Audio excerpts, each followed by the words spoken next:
What up, people? It's your boy, Stealth Jet, back at it once again, giving you some more gameplay. Now, you all have been asking for a part 2 to my previous wishlist video since I brought up the idea of I might make another wishlist video. So, here you go. This is part 2 of the wishlist video, and here are 5 more things that I would like to see in Vigor. Now, some time has passed since the first wishlist video, and as far as I can tell, nothing's changed. Only things have gotten worse. But that's my opinion. I'm kind of pessimistic when it comes to this game. You know what I'm saying? But let me try to stay on topic. I have been reading some of you all's comments. You know what I'm saying? And I've taken that into consideration into making my own theories about what should be added into the game. You know what I mean? By the way, wooden crossbow. And apparently I have it. And I'm never going to use it. But anyways, some of y'all have said that y'all like to team up in shootouts. Sync drop shootouts and have some fun. And I'm like, why? But hearing some of you all's reasons, I can understand it. So check this out. You see how I'm turning on and turning off Lone Wolf? And by the way, turning on Lone Wolf means you face teams in your encounters. So let's meet in the middle. Why not have shootouts, but duos only? Trios would fuck up the player split and whatnot. So limit it to duos, and have that be its own separate queue. So it's gonna be like 2v2v2 v2, 4 teams of 2, and I want to say there's about 8 players in every shootout, if not 9 sometimes. So the numbers should work out. And as far as the rewards go, pretty much it should be copy paste regular shootout, except duos. So that'll give you all, some time to practice, your team calling and placing your shots right, and do all that good stuff. But the thing is though, there's no point in being stealthy in team shootouts, in duo shootouts rather. So, shoot your gun. Speaking of shooting your gun, shooting range. Shooting range, something that I feel like new players don't use as often. So hear me out. I know there are challenges that you have, for like, getting a bronze medal on a shootout challenge and a silver medal and a gold medal and all that good stuff. I don't think that's enough. I don't. So you know how new players have like the utmost darn difficulty shooting at somebody and or learning on the weapons? Here's what I think. The devs should divvy up rewards in the way I'm about to tell you. New players, people underneath 100 encounters, should get parts for completing the 5th shooting challenge on every weapon in the shooting range. Every one. So here's what I'm thinking. 5th gold challenge on the ADR gives you 1 gold ADR part. And then purple gives you 1 as well. Green gives you 2. Blue gives you 2. Common gives you 3. Of every weapon in the game.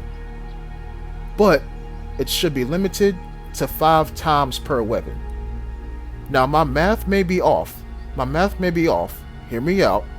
But there should be some kind of incentive for a new player to go into the shooting range and actually learn the weapons and help them shoot better in encounters. That's what I think. Reward players for trying to learn the weapon. Because the whole point, in my opinion, the whole point of a new player hiding and not shooting at people is because they're afraid of shooting. They never shot a gun before in the game, other than the tutorial.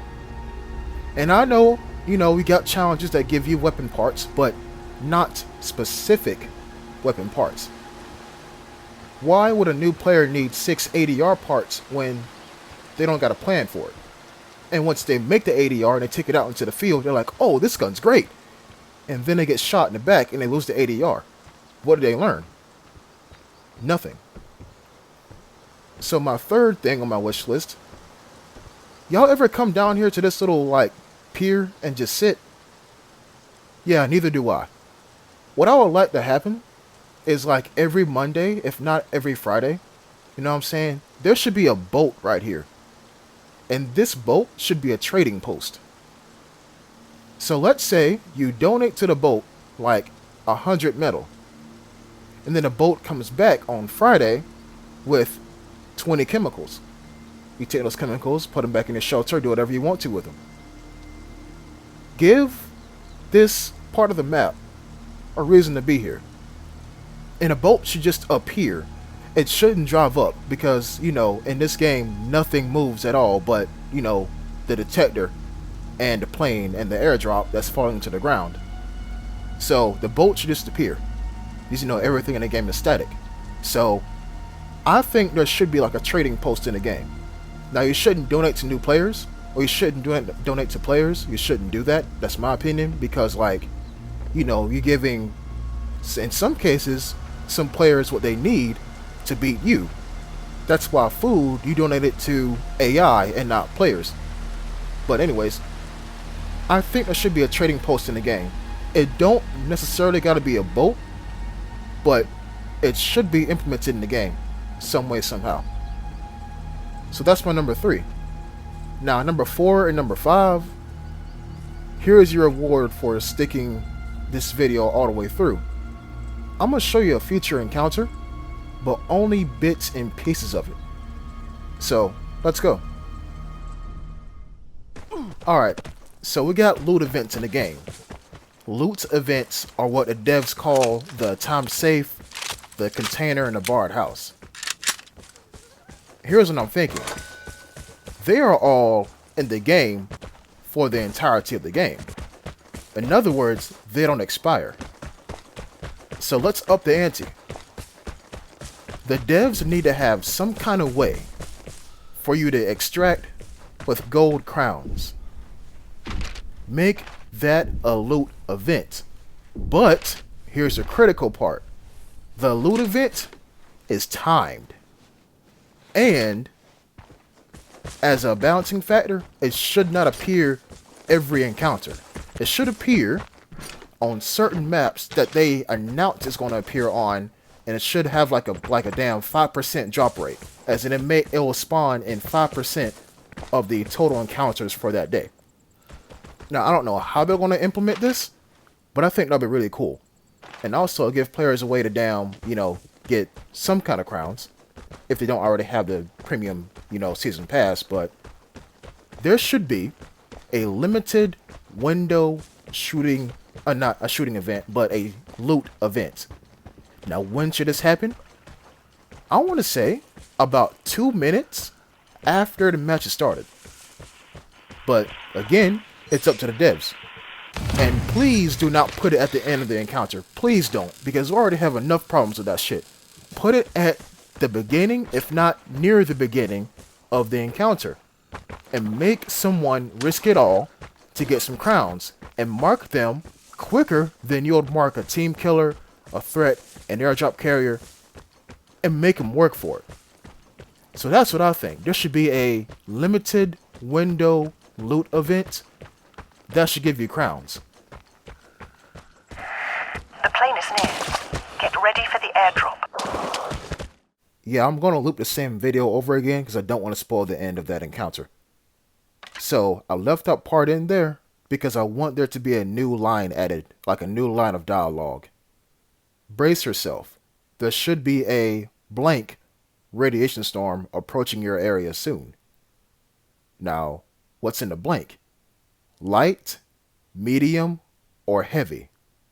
The medium radiation storm is what we already have in the game. A light radiation storm should be the radiation should cover the map twice as quickly, but the radiation should do half the amount of damage. That is a light radiation storm. The heavy radiation storm should do double damage as a medium radiation storm, as in do double damage of the radiation that we already have in the game, but it should cover the map half as quickly. Slow moving, but heavy. That's the heavy radiation storm. Quickly moving, but it doesn't hurt as much. That's the light radiation storm. The medium is what we already have in the game. That should be in the game for the next season. That's what I say. So do me a favor. If you like anything that I just said in this video, like the video and comment down below which of my ideas that you think should be put in the game right now. Thank you so much for listening, and I'll be sure to catch you next time. Until then, peace.